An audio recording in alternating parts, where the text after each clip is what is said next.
নমস্কার।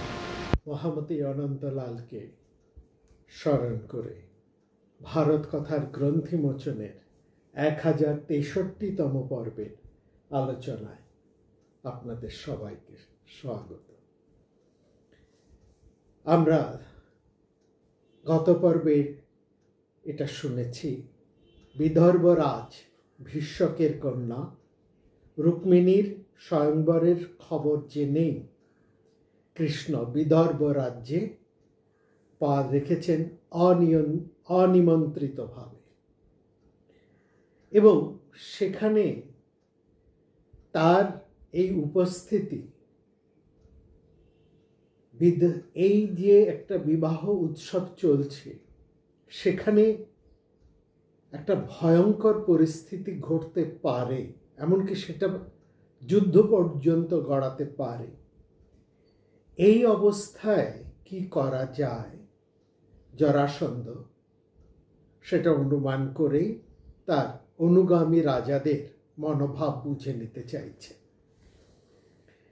সেখানে আমরা দেখেছি করুষ দেশের রাজা দন্তবক্র, তিনি জরাসন্ধের অনুগামী, এবং সুনীত অর্থাৎ শিশুপাল, এরা দুজনই জরাসন্ধের পক্ষভুক্ত, অর্থাৎ তার মিত্রপক্ষ।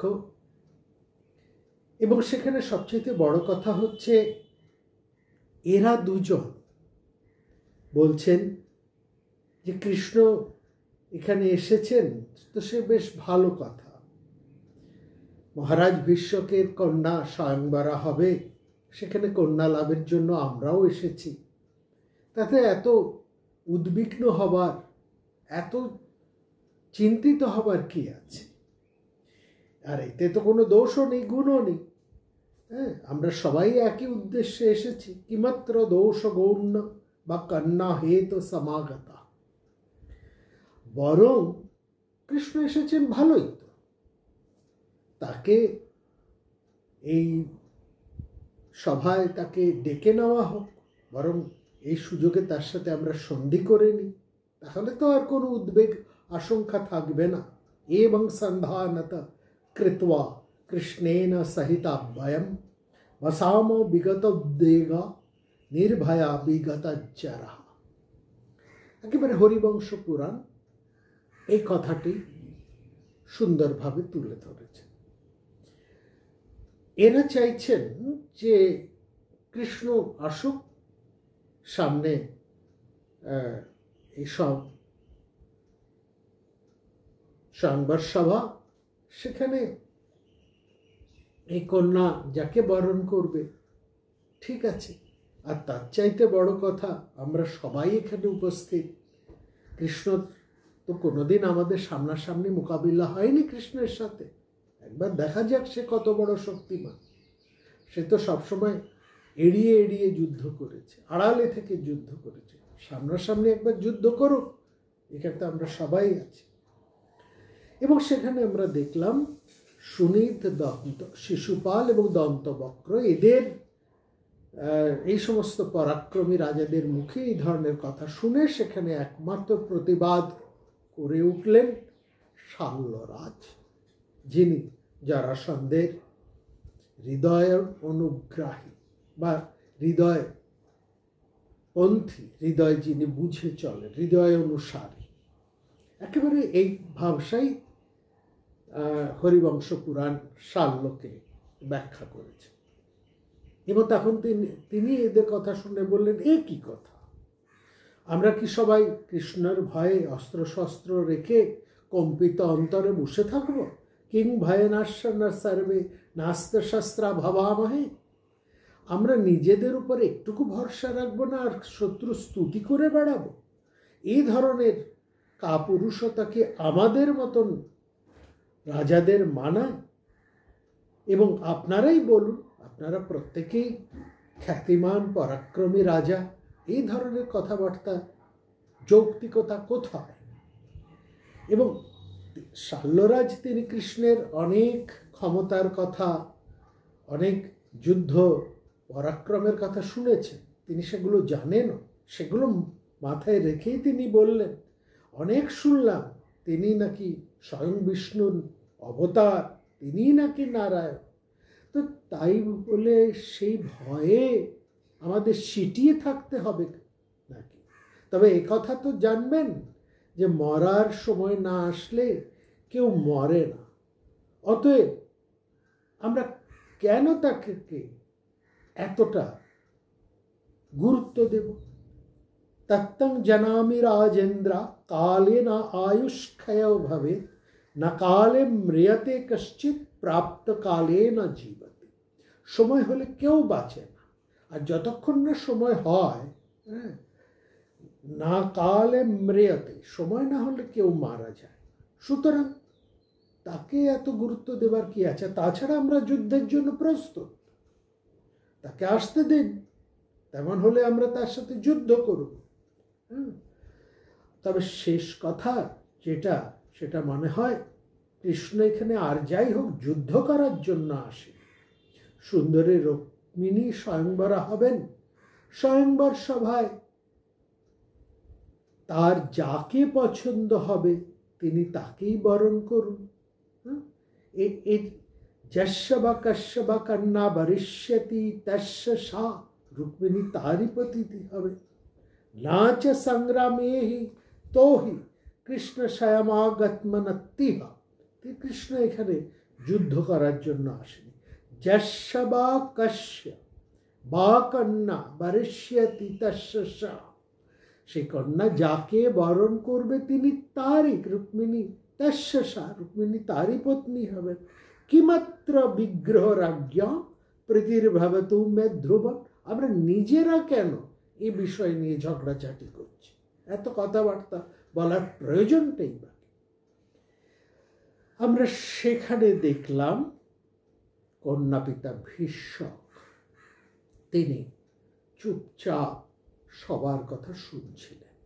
আসলে কোন কন্যা পিতা চান যে তার কন্যার বিবাহ উপলক্ষ করে সেখানে একটা গোলযোগ, সেখানে একটা যুদ্ধ হোক? এটা কোনো কন্যা পিতাই চাইবেন না।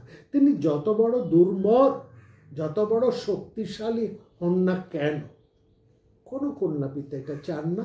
ভীষ্মক তিনি এটি চাননি। তবে এখানে উপস্থিত আছেন জরাসন্ধ, মহামহিম, তিনি স্বয়ং উপস্থিত।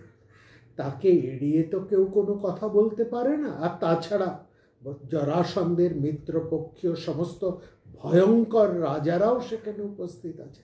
অতএব ভীষ্ম এতক্ষণ একটু চুপ করে সবার কথা শুনছিলেন। হ্যাঁ, তিনি জরাসন্ধের অনুগামী, তবে তিনি কৃষ্ণকেও একটু সমীহ করেন।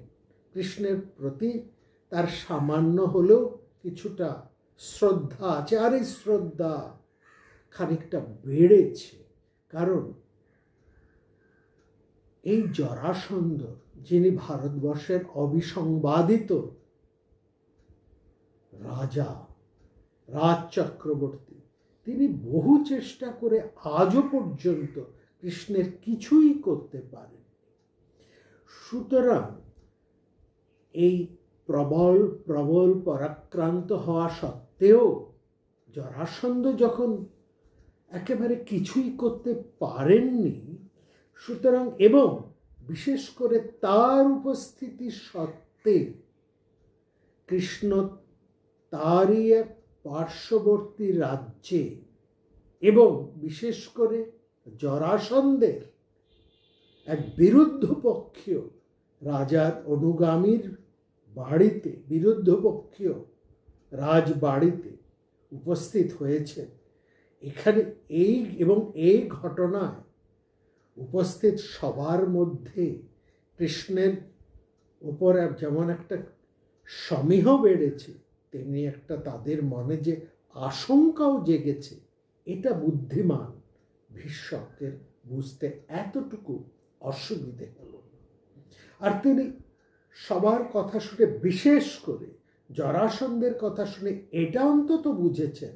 আর যাই হোক, জরাসন্ধ কিন্তু কৃষ্ণকে এখন একটু সমীহ করতেই আরম্ভ করেছে। অর্থাৎ এই জরাসন্ধ আর আগের জরাসন্ধ এক কিনা এই প্রশ্নও যেন একটু সবার মনে উঠে এসেছে। যাই হোক, এর মধ্যে আরেকটা ভয় ভীষ্মকের মনে ভীষণভাবে কাজ করছে। মহারাজ ভীষ্মক, বিদর্ভ রাজ ভীষ্মকের মনে ভয়ঙ্করভাবে কাজ করছে। সেটা তার ছেলেকে নিয়ে, ভীষ্মকের পুত্র রুক্মী। এই রুক্মী তিনি ভয়ঙ্করভাবে জরাসন্ধপন্থী। যেদিন থেকে কৃষ্ণের সাথে জরাসন্ধের একটা দ্রোহ সৃষ্টি হয়েছে, সেই দিন থেকে তিনি কৃষ্ণকে দুচক্ষে দেখতে পারেন না। ঠিক, আর এই সভায় যেভাবে কথা হলো, সেখানে জরাসন্ধপন্থীরা যতই নিঃশঙ্কার কথা বলুন না কেন, যতই তারা তুড়ি মেরে কৃষ্ণকে উড়িয়ে দিতে চান না কেন, ভীষ্মক বুঝলেন তার কন্যা রুক্মিণীকে নিয়ে যে কোনো সময় এখানে একটা যুদ্ধ বেঁধে যেতে পারে, এবং এই যুদ্ধের কারণ তার কন্যা অবশ্যই আর যুদ্ধ বাঁধতে পারে শ্রীকৃষ্ণের সাথে জরাসন্ধ বা জরাসন্ধীয় পন্থীদের।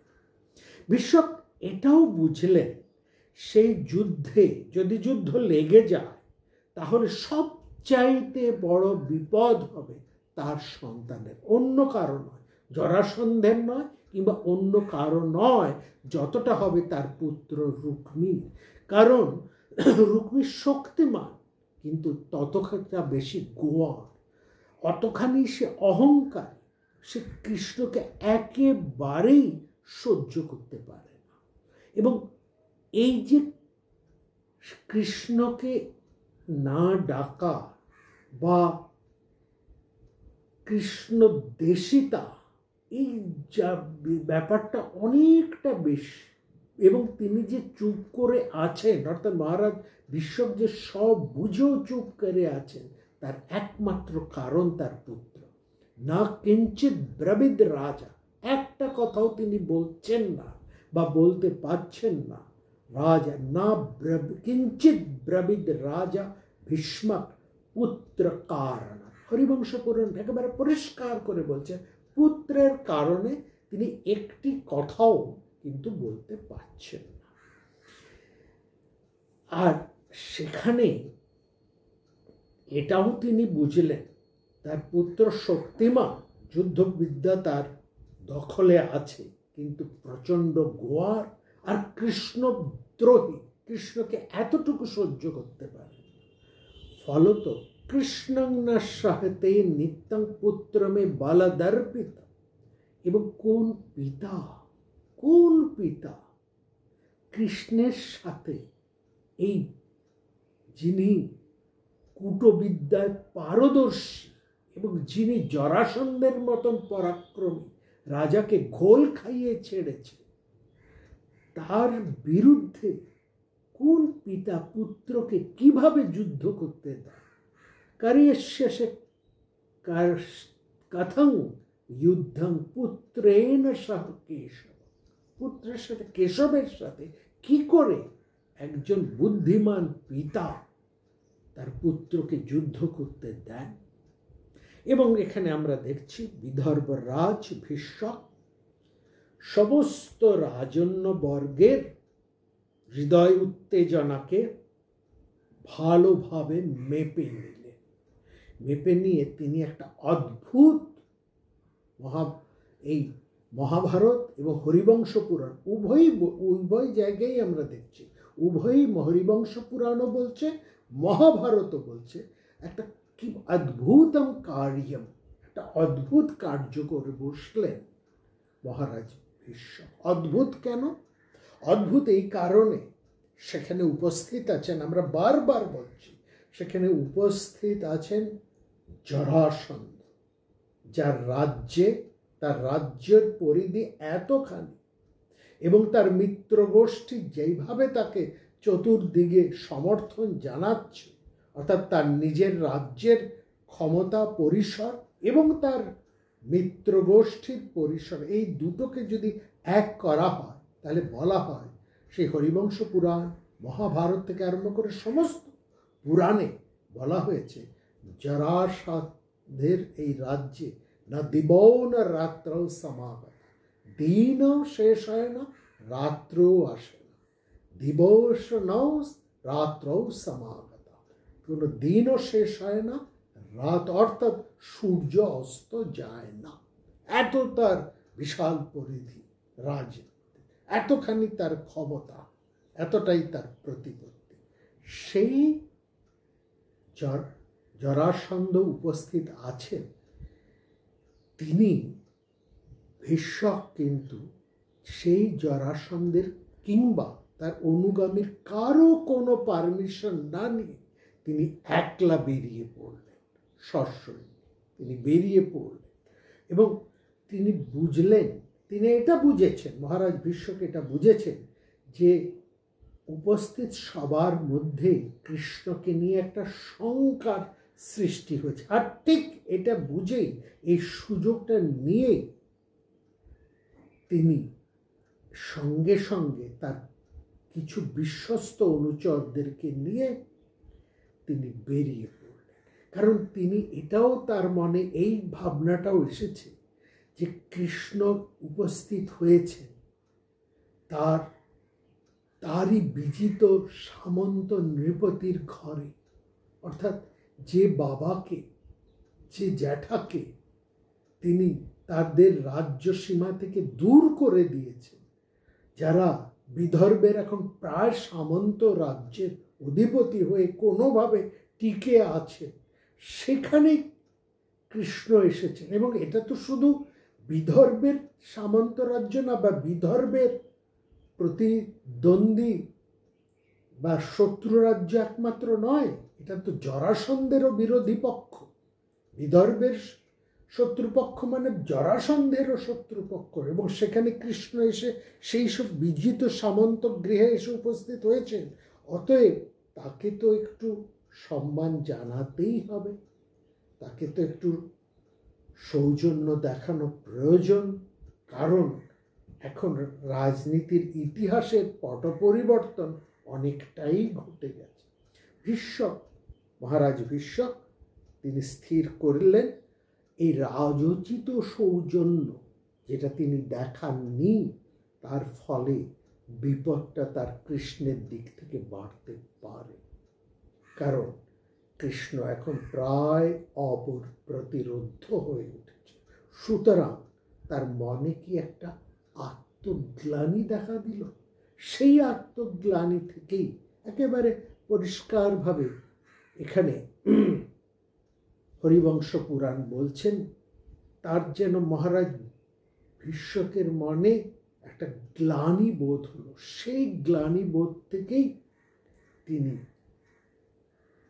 রওনা দিলেন শ্রীকৃষ্ণের উদ্দেশ্যে কৈশিক রথে বাসভবনে। আমরা আগেই বলেছি, তার পিতা এবং জ্যাঠাকে তাদের ক্ষমতা থেকে সরিয়ে দিলেও ভীষ্মকের সাথে তাদের সম্পর্ক একেবারে রুদ্ধ হয়ে যায়। একটা ক্ষীণ সম্পর্ক ছিল, একটা যাতায়াত বা একটা সম্পর্কের একটা ধারা ছিল। অতএব সেই সূত্র ধরেই ভীষ্ম গিয়ে উপস্থিত হলেন কৈশিক রথের গৃহে। এবং সেটা তিনি বুঝলেন যে কন্যা লাভের উদ্দেশ্যেই যখন কৃষ্ণ এসেছেন, এবং এই কৃষ্ণ যখন একবার তার রুক্মিণীর দিকে কৃষ্ণের দৃষ্টি গেছে, সুতরাং রুক্মিণীকে লাভ না করে কৃষ্ণ ফেরত যাবেন না। এবং প্রয়োজনে যদি যুদ্ধ হয়, ভয়ঙ্কর যুদ্ধ হবে, এবং এই যুদ্ধে যার যাই ক্ষতি হোক না কেন, সবচাইতে বড় ক্ষতি হবে মহারাজ ভীষ্মকের, এবং সেই ক্ষতিটা হবে তার পুত্রের জীবন সংশয়। কারণ তার পুত্র ভয়ঙ্কর কৃষ্ণের দেশে, সে কোনো কিছু বুদ্ধিশুদ্ধি না রেখে কৃষ্ণকে বধ করার জন্য সে ঝাঁপাবে, এবং কৃষ্ণের হাতে তার মৃত্যু অনিবার্য। অতএব নিজেকে রক্ষা করার জন্য, বিশেষ করে তার পুত্রকে রক্ষা করার জন্যই তিনি দ্রুত বেরিয়ে পড়লেন। এবং এখানে ভাগবতে খুব চমৎকার করে যেটি বলেছে সেখানে একটু আমাদের আসতে হবে। বলছেন কর্ণার্থে চ আগত কৃষ্ণ তত্রাপি ন কুতো তিথি। এই জায়গাটা কন্যার্থে মানে কন্যার জন্য, কন্যা লাভের জন্য, যা আগত এসেছে, কন্যা লাভের জন্য এসেছেন কৃষ্ণ, তত্রাপি না কুতো অতিথি। এই তিথি শব্দটাকে আমাদের একটু বুঝতে হবে। একটু শব্দের মধ্যে আমরা আসি, তাহলে এই জায়গার মাহাত্ম্যটা আমরা একটু ভালো করে বুঝতে পারব। দেখুন, অথ ধাতু নিষ্পন্ন হচ্ছে তিথি। অথ ধাতুর সাথে ইথি যুক্ত করে হয় তিথি। তিথি অর্থ হচ্ছে দিন, সময় বা দিন। তো অথ শব্দের অর্থ হচ্ছে যা সতত গমন করে, সতত প্রাপ্তি হয়, যা সবসময় পাওয়া যায়, যা সবসময় চলে। হ্যাঁ, সময় যা সবসময় চলে, এবং যেটাকে আরেকটা তার গুরুত্বপূর্ণ অর্থ সতত যাকে পাওয়া যায়। তাহলে তিথির কথাটাকে যদি আমরা বুঝি ব্যাকরণের দিক থেকে, অথ মানে যা সবসময় পাওয়া যায়, এই অর্থটাকে যদি আমরা সতত প্রাপ্তি যুক্ত ইথি শব্দের অর্থ হচ্ছে এই স্থানে, এখানে, মানে এখানে যাকে সবসময় পাওয়া যায় সেটা হচ্ছে তিথি। একটা তার অর্থ যেমন দিন, হ্যাঁ, দিন, তিথি বলতে যেমন দিন বোঝায়, সময় বোঝায়, তেমনি এটাও বোঝায় যাকে সবসময় একটা নির্দিষ্ট জায়গায় পাওয়া যায়, যাকে নির্দিষ্ট জায়গায় সব সময় পাওয়া যায়, এই অর্থ বোঝাতেও তিথি কথাটাকে ব্যবহার হয়েছে। ঠিক এখান থেকেই অতিথি ভাবনাটা এসেছে। অতিথি মানে ন তিথি যাহার, বহুব্রীহি, ন তিথি যাহার, বা আমরা যাকে বলি অজ্ঞাত পূর্বক গৃহাগত ব্যক্তি, মানে আগন্তুক, তাকে বলা হচ্ছে অতিথি। যিনি সময় বা মানে কোনো রকম আমন্ত্রণ ছাড়া, স্বার্থ ছাড়া যিনি এসে হঠাৎ উপস্থিত হয়েছেন, যার সাথে যিনি অজ্ঞাত, আগন্তুক, একেবারে শরীর স্পষ্ট কথা, এক কথায় বোঝা যায় আগন্তুক, যার নাম গোত্র পরিচয় কিছুই জানা যায়। এবং এটাও বলা হয় যার দ্বিতীয় দিন নেই, মানে একদিনের জন্য, এক রাতের জন্য যিনি মাত্র আসেন, যার দ্বিতীয় দিন আর যাকে পাওয়া যায় না, যার উপস্থিতি হয় না, তিনি হচ্ছেন অতিথি। আর তিথি হচ্ছে যাকে সবসময় পাওয়া যায়, এই জায়গায়, অর্থাৎ নির্দিষ্ট জায়গায় যাকে সবসময় পাওয়া যায় সেটা হচ্ছে তিথি। আর যাকে এক রাতের জন্য কেবলমাত্র পাওয়া যায় কিংবা আগন্তুক, সেই হচ্ছে অতিথি। এই কথাটা তিথি বা অতিথি নিয়ে আমরা কেন কথা বললাম, কারণ এখানে শ্লোকটা হচ্ছে কর্ণার্থে চ আগত কৃষ্ণ তত্রাপি ন কুতো তিথি। একবার এখানে তিথি বলা হয়েছে, একবার বলা হয়েছে অতিথি। কন্যা লাভের জন্য যিনি এসেছেন, এই যে ক্ষমতাবান মানুষটি, যাকে মহারাজ ভীষ্মক নিমন্ত্রণ করেননি, এবং নিমন্ত্রণ করেননি বলে তিনি তার রাজ্যে অতিথি হয়ে আসেননি, অথচ যিনি সবসময় তার কাছে আসতে পারেন,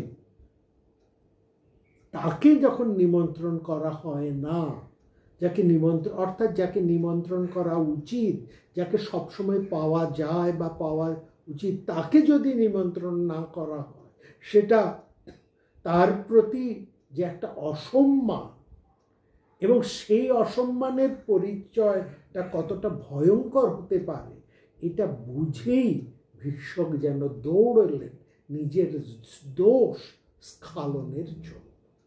অর্থাৎ কৃষ্ণ তার ঘরের লোক, যাদব গোষ্ঠীর লোক, এবং কৃষ্ণ যে কোনো যাদব গৃহে, যে কোনো যাদব গোষ্ঠীতে তার মর্যাদা অপরিসীম মর্যাদা দিয়ে তিনি রয়েছেন। সেরকম সর্ব যাদব গোষ্ঠীর বন্দনীয় শ্রেষ্ঠতম পুরুষ এই অর্থে তিনি তিথি।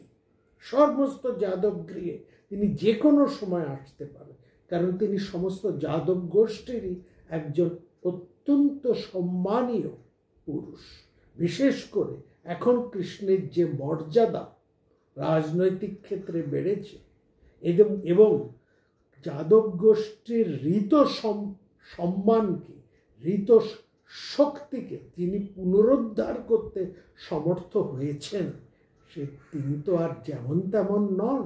হ্যাঁ, জরাসন্ধ চেষ্টা করে যাদব গোষ্ঠীর মধ্যে একটা ভাঙন ধরিয়েছে, দুটো দিক থেকে, একটা কংসের দিক থেকে, একটা ভীষ্মর দিক থেকে।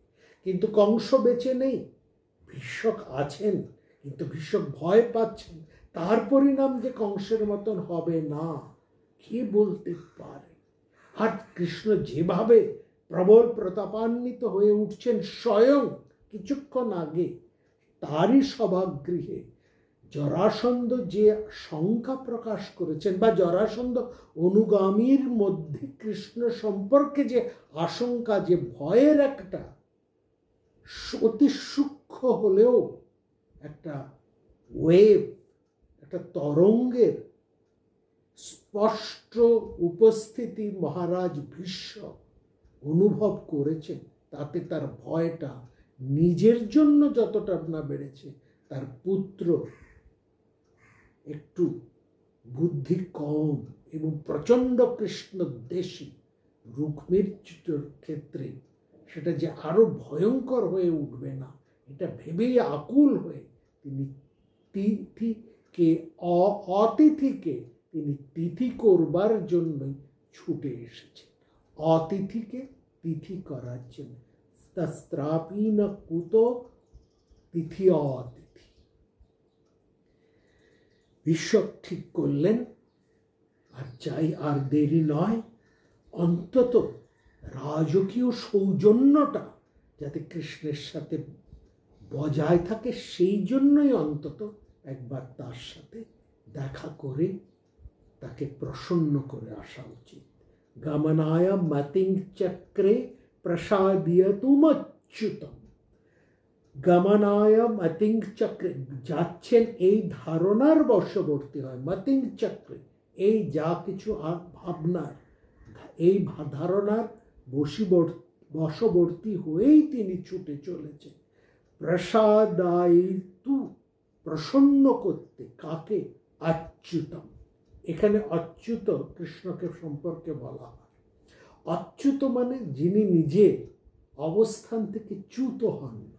সাধারণত আমরা সেই ঈশ্বর সম্পর্কে, আত্মা সম্পর্কে, পরমাত্মা সম্পর্কে বলা হয় অচ্যুত। ব্রহ্ম সম্পর্কে বলা হয় অচ্যুত, যিনি অবিকারী, যার কোনো অবস্থাতেই কোনো বিকার নেই, অবস্থার কোনো পরিবর্তন যার ঘটে না।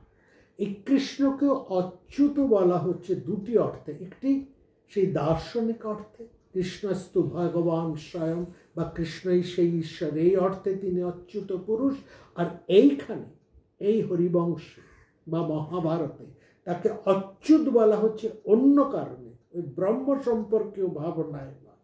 তাকে অচ্যুত বলা হচ্ছে তিনি তার অবস্থান থেকে এতটুকু সরেন না, অর্থাৎ তার বুদ্ধি, তার সূক্ষ্ম বুদ্ধি, যাকে কূট বুদ্ধি বলা হয়, সেটা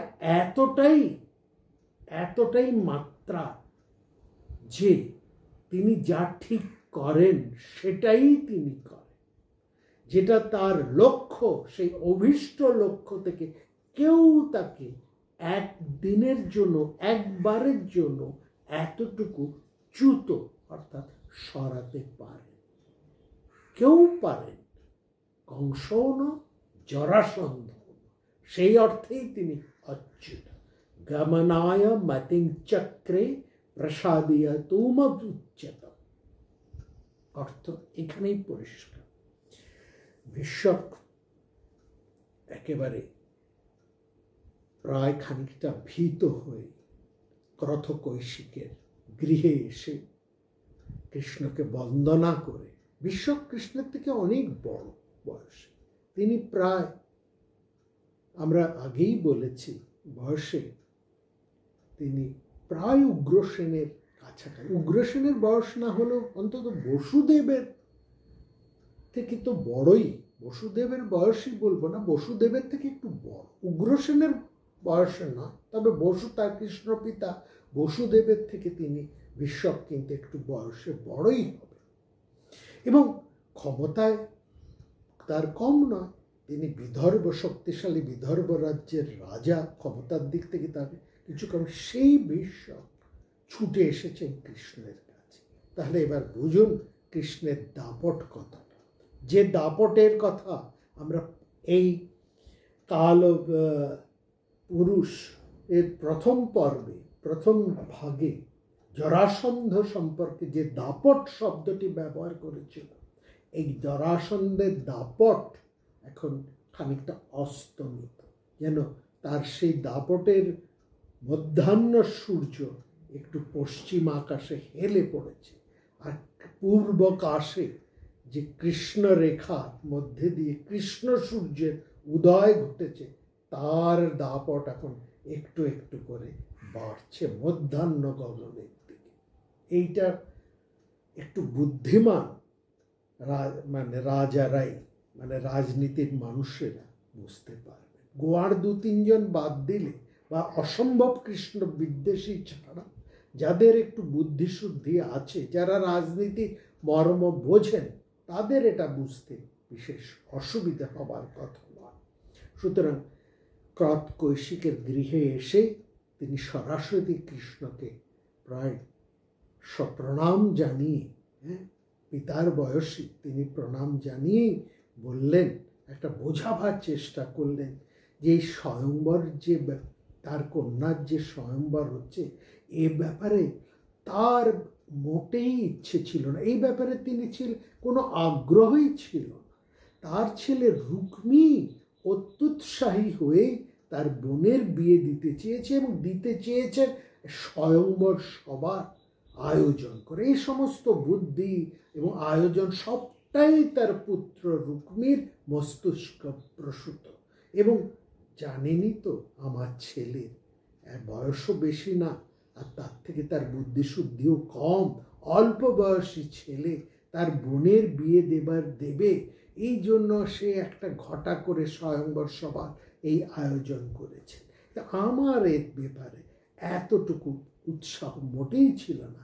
স্বয়ংবরে নরেন্দ্রনাং না চাহং দাতুম উৎসাহে, আমার এই ব্যাপারে এতটুকু উৎসাহ ছিল না। ভীষ্মক যেন নিজেকে একটা ভালো মানুষ সাজিয়ে, যেন তিনি কিছুই জানেন না, তার অজান্তেই সব কিছু ঘটে গেছে, এইরকম একটা ভাব এনে হাত কচলাতে কচলাতে কৃষ্ণের সামনে এসে বলছেন, আমার ছেলেটা বুঝতেই পাচ্ছেন তো, অল্প বয়স, তারপর চপলমতি, সে না বুঝে এসব ছেলে মানুষই করে ফেলেছে। এর জন্য ছেলের হয়ে আমি আপনার কাছে ক্ষমা চাইছি। অথ প্রসদীয়স্য তং পুত্র দুরুণয় হেতুনা। আমরা একটু হরিবংশ পুরাণে আসি। হরিবংশ পুরাণ কি বলছে? হরিবংশ পুরাণের বিষ্ণু পর্বের মধ্যে এই ঘটনাটা আছে। তো সেখানে আমরা দেখছি, একটু পিছিয়ে যাই, কৃষ্ণ তখন রয়েছেন মথুরায়। সেখানে কিছু আদিবাসী মানুষ তার কাছে এসেছেন। তারা হচ্ছেন কিমি কান্তচারা। কান্ত মানে একেবারে প্রান্ত দেশের যারা ঘুরে টুরে বেড়ায়। প্রান্ত দেশে মানে ঠিক সমাজের মূল স্রোতে থাকে না, সমাজের একটু প্রান্ত ভাগে যারা বসবাস করে, বা তারা বিভিন্ন জায়গায় যারা বিচরণ করেন, অনেকটা তারা ওই চারণজীবী, এক জায়গায় থেকে এক জায়গায় চলে আসে।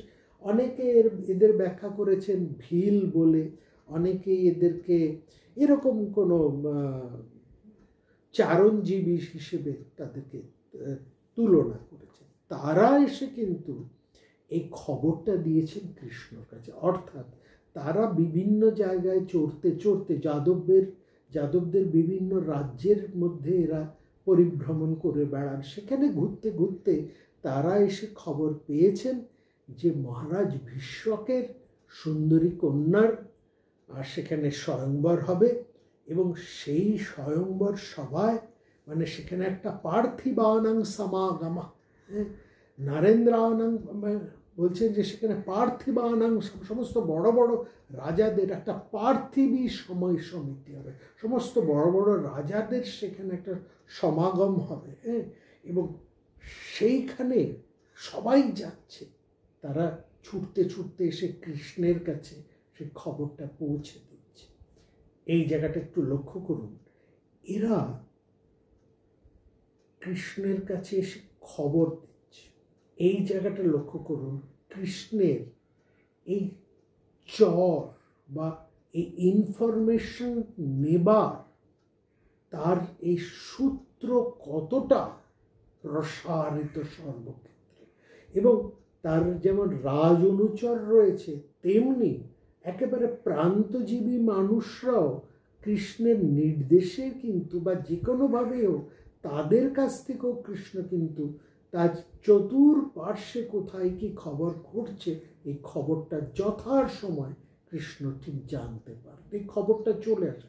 সুতরাং সোর্স অফ ইনফরমেশন, এই ইনফরমেশনের সোর্স যার যত প্রবল, সেই রাজার পক্ষে প্রস্তুতি নেওয়াটা, এবং প্রস্তুতি শুধু নয় ডিসিশন নেওয়াটা তত সুবিধাজনক। ডিসিশন নেওয়ার ক্ষেত্রে সেই রাজা তত সুবিধাজনক অবস্থায় থাকে। এবং কৃষ্ণর এই যে ইনফরমেশনের সোর্স, তার সোর্সটা কতটা ক্ষমতাধর এবং কতটা তারা চতুর্দিকে বিস্তৃত, সেটা বোঝার জন্য আমরা এই জায়গায় বলছি। এবং শুধু তাই নয়, তারা এসে বলছে নিরুদ্ধা পৃথিবী পালা কিমেক অন্তর্চরাভ্যয়ম নিরুৎসাহ ভবিষ্যাম গচ্ছাম যদুনন্দন। বলছেন এই যদুনন্দন কৃষ্ণকে সম্বোধন করছে, কি আমরা কি এই যে আমরা একান্তচারী যারা, আমরা কি এই ঘটনা শুনে উৎসাহিত হয়ে সেখানে যাব না, নাকি নিরুৎসাহ হয়ে এই খবরটা জেনে চুপচাপ বসে থাকবো? এখানে একটা এত বড় বড় রাজাদের একটা সমাগম হচ্ছে, মহারাজ ভীষ্মকের কন্যার স্বয়ংবর সভা, এই খবর জেনেও আমরা চুপচাপ বসে থাকব, সেখানে আমরা যাব না। অর্থাৎ তারাও কৃষ্ণের মনোভাবটা যেন বুঝতে পারছেন, অর্থাৎ বুঝতে পারছেন এই খবরটা কৃষ্ণকে দিয়ে তা একটা উত্তেজনার সৃষ্টি হবে, এবং সেখানে কৃষ্ণ যাবেন এবং সঙ্গে সঙ্গে তারাও যাবেন। এই যে জনজাতি এবং আবির জনগোষ্ঠী, এদেরকে নিয়ে কিন্তু কৃষ্ণ তার দুর্ধর্ষ ভয়ঙ্কর সেই নারায়ণী সেনা তৈরি করেছিলেন, যাদের কথা আমরা বহুবার ভারত কথার মধ্যে আলোচনা করেছি অনেক আগে। তো সেই তারাই এসে ইনফরমেশনটা এখানে কৃষ্ণকে দিচ্ছে, এবং এই কৃষ্ণ এই ইনফরমেশনটা শুনেই যখন ভীষ্মক এসে বলছে পুত্রমে বাল ভাবে না ভগিনীং দাতুম ইচ্ছতি স্বয়ংবরে নরেন্দ্রনাং না চাহং দাতুম উৎসাহে। বলছে আমার ছেলে সে বালক, অল্প বয়সী, চপলবতী, নিজের বোনের বিয়ে দেবার জন্যেই এইসব স্বয়ংবর সভা করে বসেছে, রাজাদের সব নিমন্ত্রণ পাঠিয়ে দিয়েছে। বিশ্বাস করুন, আমি এ ব্যাপারে আমার এতটুকু উৎসাহ দিই, আমি এসবের কিচ্ছুই জানতাম না। অত প্রসাদীয়সে ত্বং পুত্র দুর্নয় হেতুনা প্রসাদং কুরু দেবেশু স্খতুম অর্হসি মেতু। আমার এই পুত্র বড়ই দুর্মতি, বড়ই চপলমতি, সে অন্যায়ভাবে এসব কাজকর্ম করে ফেলেছে। আপনি প্রসন্ন হন, আপনি আমাদের উপর কোনো রাগ করবেন না। এ ব্যাপারে সত্যি বলছি আমার এতটুকু মত ছিল না। কৃষ্ণ তিনি কি আর এত কাঁচা লোক? তিনি এসে বুঝলেন, অর্থাৎ ভীষ্মকের এইসব ভালো মানুষই কৃষ্ণ কিন্তু বুঝতে তার এতটুকু সময় লাগে, তিনি ঠিক ব্যাপারটা ধরে ফেলেছেন। এবার আসল কথা, কৃষ্ণ তো সেই মানুষ যিনি শৈশবে তার রাজ্য থেকে বিতাড়িত হয়েছিলেন, যাকে তার পিতা বাধ্য হয়েছিলেন নিজের রাজ্যে না রেখে পর রাজ্যে সেই নন্দগোপ গৃহে তাকে রেখে আসতে, সেই অতি অল্প বয়সেই যিনি স্বরাজ্য থেকে বিতাড়িত কংসের ভয়, সেই মানুষ যখন সেই রাজ্যে, তার আপন রাজ্যে নায়কের মতন ফিরে আসেন, সুতরাং তাকে তো সাধারণ বুদ্ধিমান বলে ধরা যায় না। তিনি অত্যন্ত প্রাজ্ঞ, অত্যন্ত কূটনীতিবিদ এবং অত্যন্ত বুদ্ধিমান। ভীষ্মকের মনোভাব বুঝে নিতে তার এতটুকু সময় লাগলো না। জবাব দেবার আগেই তিনি ভীষ্মক তার ছেলের যে ছেলে মানুষের কথা উচ্চারণ করেছেন, সেই ছেলে মানুষের কথা উদ্ধৃত করেই কৃষ্ণ তার কথা ফিরিয়ে দিলেন।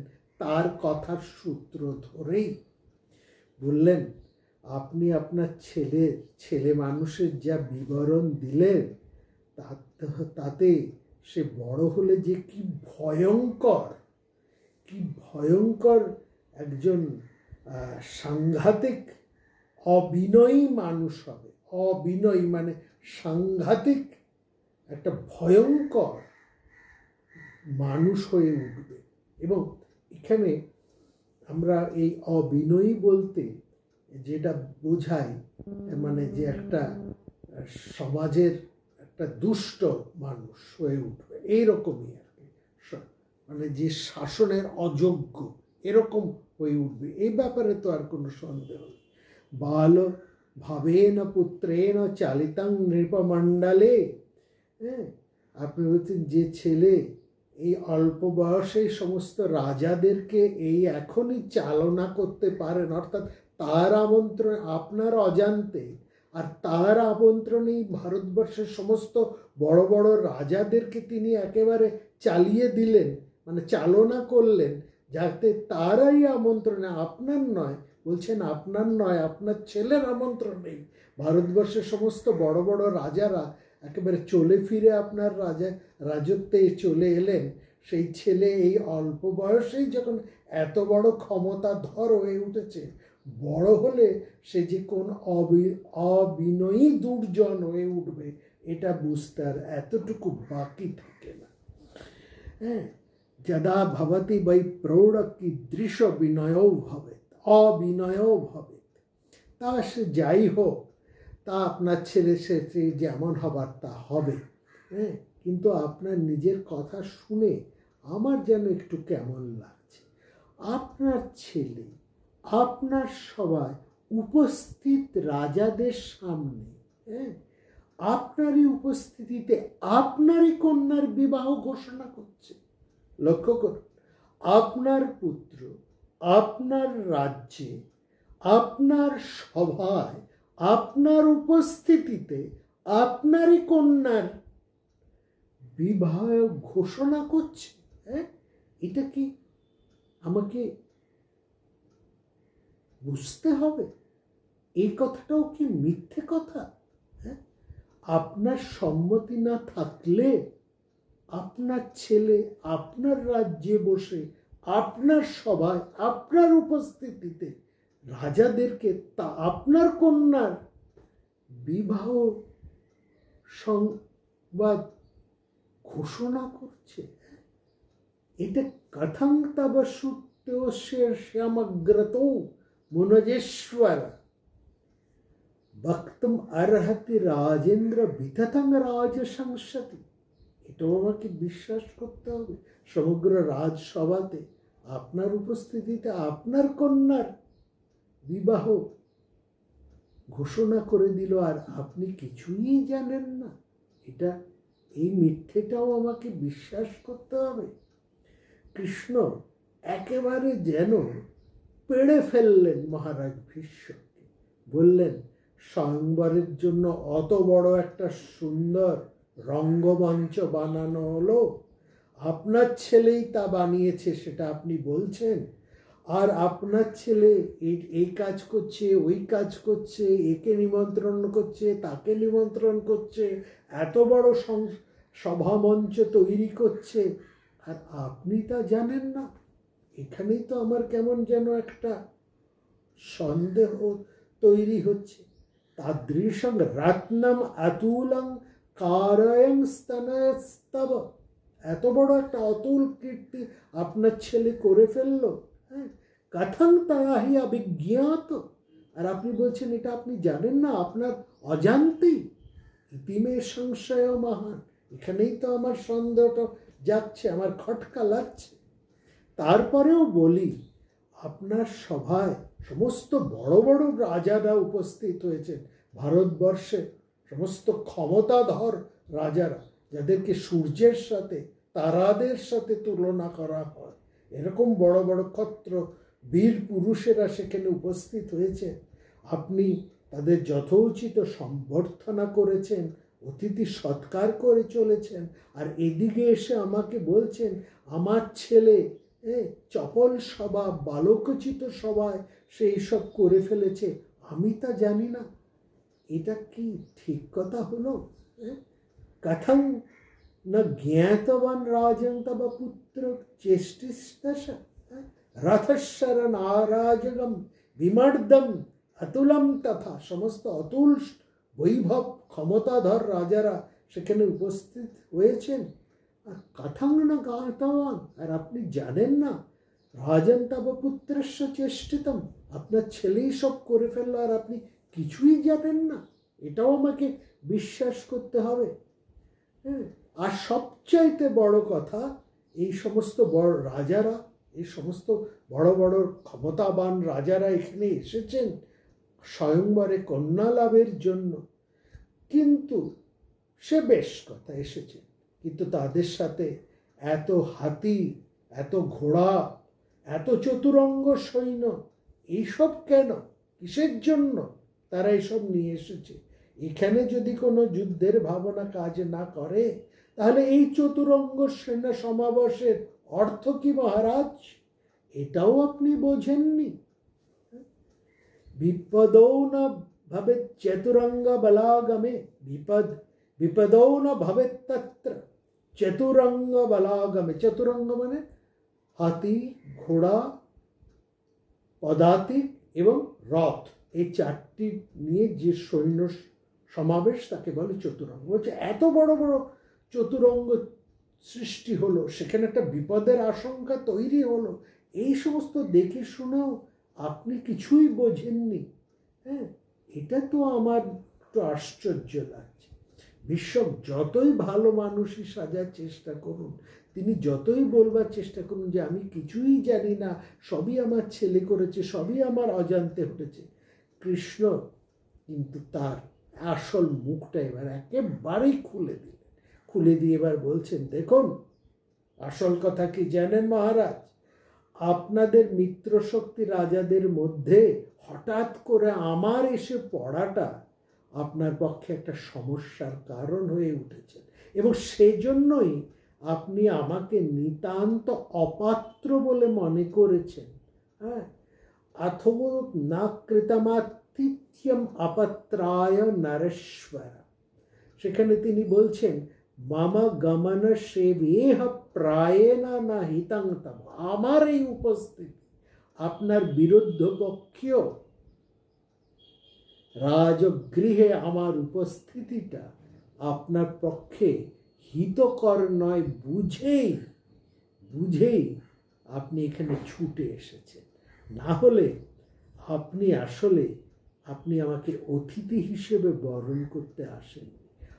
কৃতম আতিথ্যম অপাত্র, আমার মতো অপাত্রকে মানে অতিথি হবার অযোগ্য মনে করে আপনি আমাকে নিমন্ত্রণ করেননি। এখন আমার হঠাৎ আপনার বিরোধী পক্ষের রাজগৃহে আমার উপস্থিত হওয়াটা আপনার পক্ষে খুব একটু ভয়ঙ্কর হয়ে উঠতে পারে, বা একটা অশুভ কিছু হতে পারে, এটা মনে করেই আপনি আমাকে অপাত্র বলে যাকে আতিথ্যে বরণ করেননি, তাকেই এখন যাকে অতিথিকে আপনি এখন তিথি করার জন্য এই সময় এসে এই সমস্ত না জানার এবং ভালো মানুষই কথা বলছে। আপনার ঘরে মহারাজ, আমি জানি আপনার ঘরে আমার সম্মানাতিথ্য জুটবে না বলেই আমি আপনার মেয়ে স্বয়ংবর সভাতে প্রবেশ করিনি।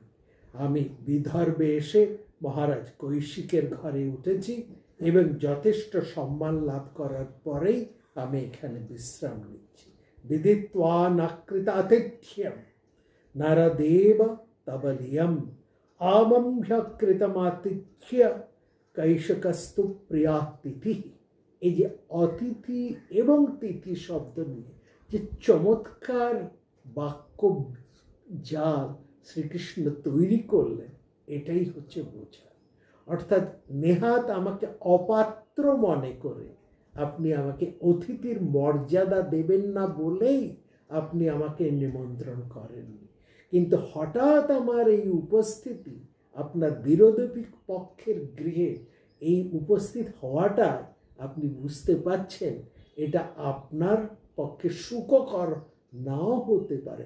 এরকম সম্মান, এরকম একটা আশঙ্কা মনে করেই আপনি অতিথিকে তিথি করার উদ্দেশ্যে এখানে ছুটে এসেছেন, তাই না মহারাজ? এবং এখানে কৃষ্ণ যেভাবে কড়া কড়া কথা ভীষ্মককে শোনালে, আসলে ভীষ্মক, হ্যাঁ এটা ঠিক, তিনি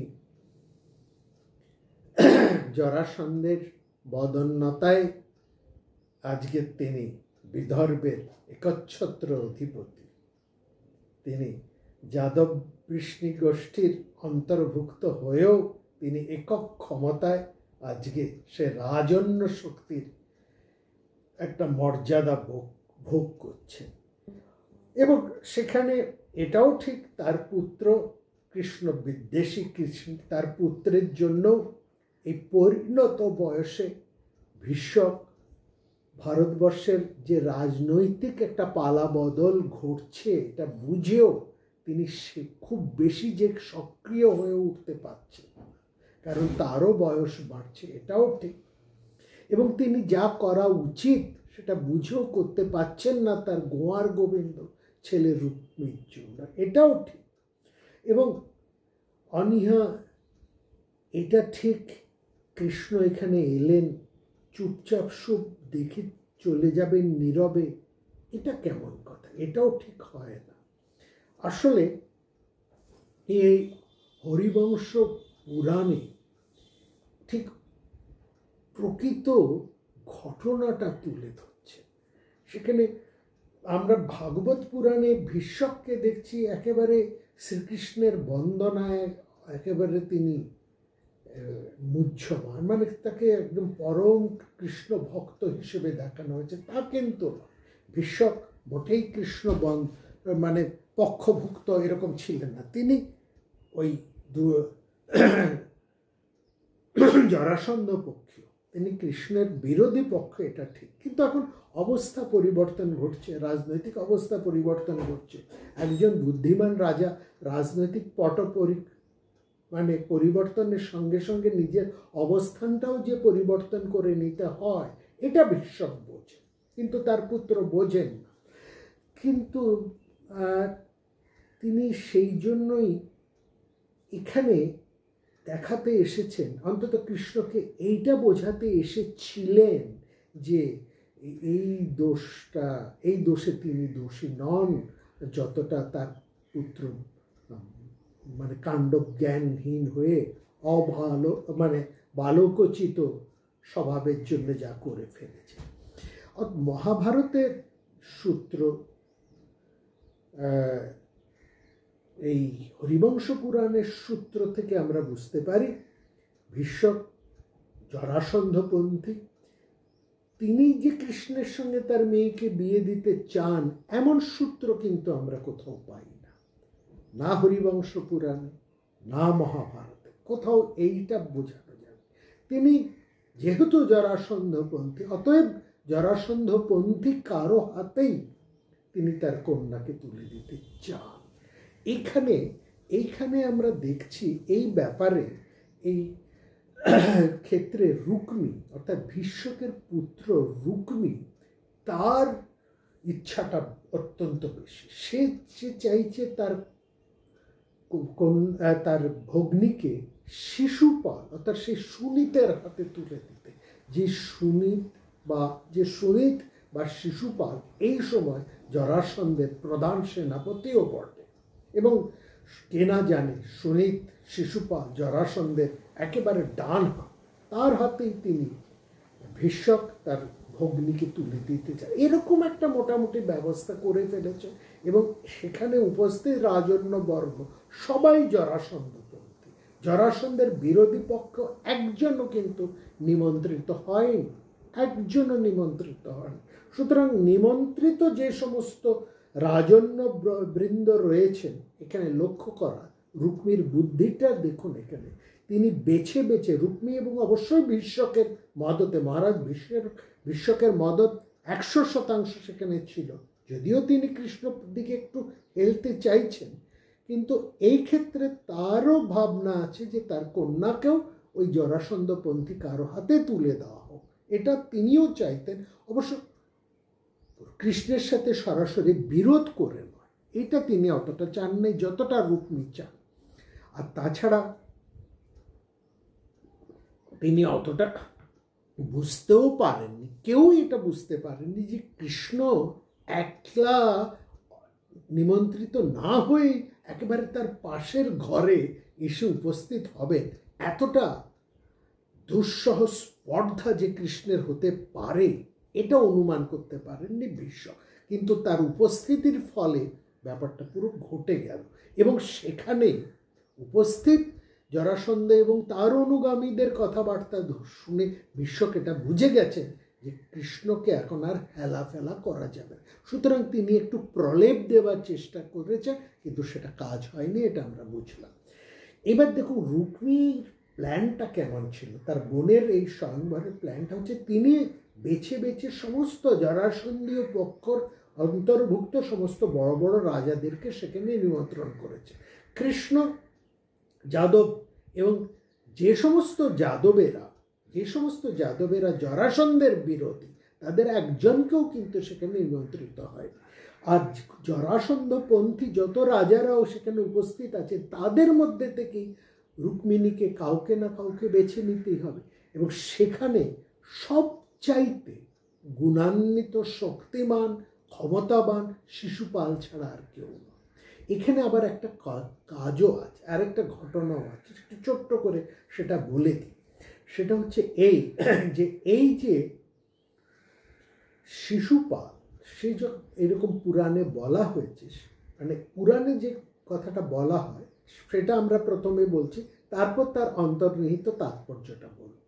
সেখানে বলা হয় এই যে শিশুপাল যখন জন্মেছিল, শিশুপাল তো শ্রীকৃষ্ণের পিস্তত ভাই, শ্রুতস্রবার পুত্র। তো সেই শিশুপাল যখন জন্মেছিল, সে নাকি তার 4টা হাত, 3টে চোখ এরকম একটা নিয়ে জন্মেছে। এবং সেই অনেক আগে এরকম নাকি একটা জনশ্রুতি বা আকাশবাণী মানে জনশ্রুতি, আকাশবাণী মানে আকাশ থেকে ভেসে আসা কোনো কথা নয়, এই কথা আমরা বহুবার আলোচনা করেছি। আকাশবাণীর নিহিতার্থ হলো জনশ্রুতি, বা যা সমস্ত জনসাধারণের মধ্যে প্রচলিত সত্য ভাবনা, এই জনশ্রুতি। সেটা হচ্ছে যে যখন রুক্মিণীর জন্ম হয়, আগে আমরা একটু রুক্মিণীর জন্মের কথা বলি, তারপরে শিশুপালের জন্মের কথা। রুক্মিণীর যখন জন্ম হয় তখন নাকি এরকম একটা কথা উঠেছে, এবং এটাই জনশ্রুতিতে সত্য, যে রুক্মিণীর বিয়ে হবে এমন একজন ক্ষমতাধর পুরুষের, যিনি চতুর্হস্ত এবং ত্রিলোচন, অর্থাৎ বিষ্ণু। চতুর্হস্ত এবং ত্রিলোচন বলতে আমরা বিষ্ণুকেই বুঝি, বিষ্ণুর অবতার, তার সাথে এই রুক্মিণীর বিবাহ হবে। এই রুক্মিণী অপরূপা সুন্দরী অত্যন্ত গুণবতী হবে এই কন্যা, ভবিষ্যতে তিনি অপরূপা সুন্দরী, অপূর্ব গুণসমৃদ্ধ এবং অত্যন্ত বিদগ্ধা, এবং তার বিবাহ হবে চতুর্হস্ত ত্রিলোচন একজন পুরুষের সঙ্গে, অর্থাৎ বিষ্ণুর সাথে। এইটা আকাশবাণী বা জনশ্রুতিতে ছিল। অন্যদিকে যখন জন্মেছে, শিশুপাল বা সুনীত যখন জন্মেছে, শ্রুতস্রবা পুত্র, তখন সেই শিশুটি জন্মেছিল 4টি হাত এবং 3টি চোখ নিয়ে। একটা অদ্ভুত দেখতে। এই সাধারণ শিশুর 3টি চোখ আর 4টে হাত তো হয় না, এটা একটা ভয়ঙ্কর দর্শন। তখন সেখানে এই বলা হয়েছে যে যার কোলে দিলে, যে এসে এই শিশুটিকে কোলে করা মাত্রই তার এইসব অপচিহ্নগুলো, 4টে হাত মানে বড় বড় 4টে হাত না, 2টো হাত, স্বাভাবিক 2টো হাত আর অস্বাভাবিক 2টো হাতের চিহ্ন, তার এই কাঁধের মধ্যে অস্বাভাবিক 2টো হাতের চিহ্ন ফুটে উঠেছে। আর তার কপালের মধ্যে যেন একটা চোখের চিহ্ন, সেটা একটা অস্বাভাবিক, পূর্ণচক্ষু নয়, অথচ চোখের মতন একটা গর্ত, যেন একটা তৃতীয় নয়ন, এরকম একটা অস্বাভাবিক রূপ নিয়ে অস্বাভাবিক একটা শিশু জন্মেছে। এবং সেখানে বলা হয়েছে যে এসে সেই শিশুটিকে কোলে নেওয়া মাত্রই তার এই সমস্ত চিহ্নগুলো লুপ্ত পাবে, তারই হাতে এই শিশুর মৃত্যু অবধারিত। এটাও বলা হচ্ছে এমন একজন মানুষের হাতে যে কোলে নেওয়া মাত্রই এই শিশুর এই সমস্ত চিহ্নগুলো লুপ্ত হয়ে যাবে, এই ভয়ঙ্কর চিহ্নগুলো লুপ্ত হয়ে যাবে, এবং সেই পুরুষই এই শিশুর পক্ষে ভবিষ্যতে ভয়ঙ্কর হবে। সেখানে অনেকেই আসছে, কোলে নিচ্ছে, কিন্তু শিশুর এই অঙ্গের কোনো পরিবর্তন হচ্ছে না, এই সমস্ত বর্ধিত অঙ্গের কোনো পরিবর্তন হচ্ছে না। সে সময় কৃষ্ণ এসেছেন তার পিসির বাড়িতে, কৃষ্ণ এবং বলরাম এসেছেন, বলরাম কোলে নিয়েছে, শিশু যেমন ছিল তাই আছে। সাত্যকীও এসেছেন কৃষ্ণদের সাথে, তিনিও কোলে নিয়েছেন, বাচ্চাটার কোনো কিছু পরিবর্তন ঘটে। কিন্তু যে মুহূর্তে কৃষ্ণ কোলে নিলেন, শিশুর যে অতিরিক্ত চিহ্নগুলো, 2টো হাতের চিহ্ন আর ওই কপালের মধ্যে একটা গর্ত চোখের মতো, সেটা সঙ্গে সঙ্গেই সেইটা দেখেই তার জননী বুঝতে পারলেন এই তার কৃষ্ণের হাতে, তার ভ্রাতুষ্পুত্রের হাতে তার এই পুত্রের মৃত্যু অবধারিত। তিনি তখন সঙ্গে সঙ্গে বলেন যে তুমি আমার এই পুত্রের মৃত্যুর কারণ হও। এবং সেখানে পুরাণরা বলেছে আমি তোমার পুত্রের 100টা দোষ ক্ষমা করব। ওই যে 100টা দোষ, 100টা অন্যায় ক্ষমা করব, তার যেমন একটা অন্য কাহিনী আমরা আগের পর্বে বলেছি, এটিও আরেকটি কাহিনী আছে।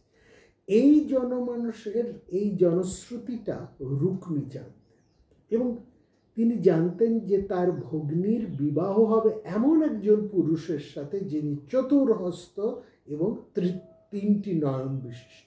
সুতরাং কৃষ্ণের আছে, কৃষ্ণকে তো তিনি পছন্দ করেন না, বিষ্ণুর আছে, বিষ্ণুর অবতার কৃষ্ণ, কৃষ্ণের নেই, অর্থাৎ বিষ্ণুর তিনি ত্রিনয়ন এবং চতুর্হস্তধারী, চতুর্ধর বিষ্ণু, সেটা এবং বিষ্ণুর অবতার কৃষ্ণ। কিন্তু কৃষ্ণকে তো এতটুকু পাত্তা দিতে চান না রুক্মী, তাকে তো তিনি গ্রাহ্যের মধ্যেই আনেন, এবং সবচাইতে অপছন্দের প্রথম মানুষটি হচ্ছে কৃষ্ণ।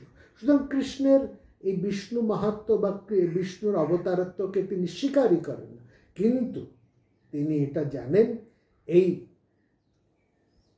সুনীত তার, অর্থাৎ এই সুনীতের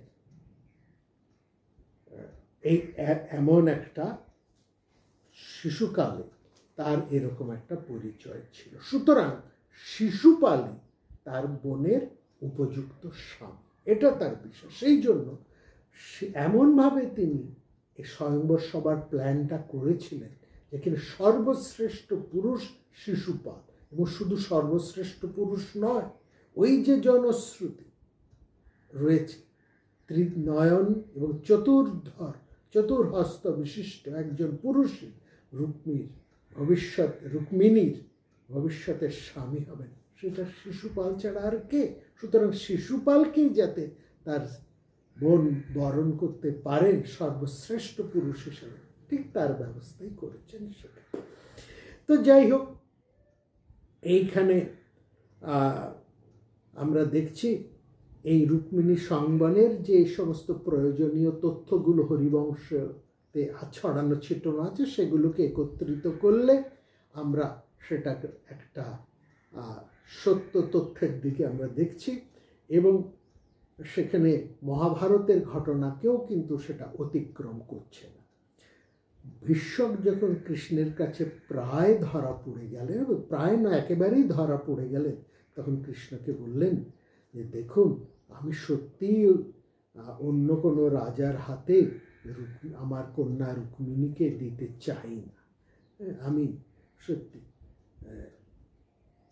না দাতুম ইচ্ছেত কন্যাং বৈ পার্থিভ্য স্বয়ংবরে প্রসাদম কুরু দেবেশ ন কবম কর্তুম অর্হসি। আপনি একটু আমাকে বোঝার চেষ্টা করুন, আপনি আমাদের উপর রাগ করবেন না, একটু বোঝার চেষ্টা করুন। কৃষ্ণ কিন্তু নিজের মনোভাব এতটুকু ভীষ্মককে বুঝতে না দিয়ে বললেন, আর এইসব কথা বলে কি লাভ মহারাজ, বচনেন কি মুক্তেন।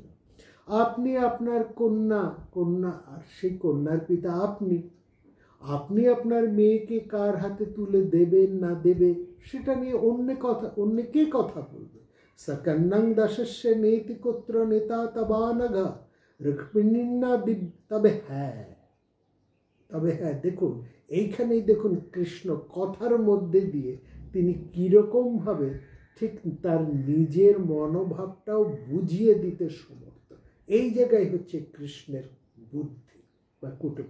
তিনি বলছেন আপনার কন্যা সকন্নং দশস্য নেতিকোত্র নেতা তবানঘ, আপনার মেয়ে কাকে দেবেন না দেবেন সে ব্যাপারে অন্য কে কি বলতে পারে, কার কি বলার আছে, কিছুই বলার। তবে হ্যাঁ, এটা ঠিক, পরম লক্ষ্যমন্ত কন্যা আপনার, রুক্মিণা দিব্য মূর্তি ত্বং সম্বন্ধ কারণং মম। আপনার কন্যা একজন দিব্য মূর্তি, দিব্য মানে পরম লক্ষ্মী শ্রীযুক্ত, দিব্য মানে লক্ষ্মী শ্রী, যার মধ্যে শ্রী আছে, লক্ষ্মীমন্ত ভাব আছে, সর্বপ্রকার গুণ আছে, সর্বগুণে গুণান্বিতা কন্যা আপনার। আর আমিও তো প্রায় আপনাদেরই পাল্টি ঘর, সুতরাং আপনার তার সঙ্গে, আপনার কন্যার সঙ্গে একটা আমার ভাবি সম্বন্ধ তো ঘটতেই পারে।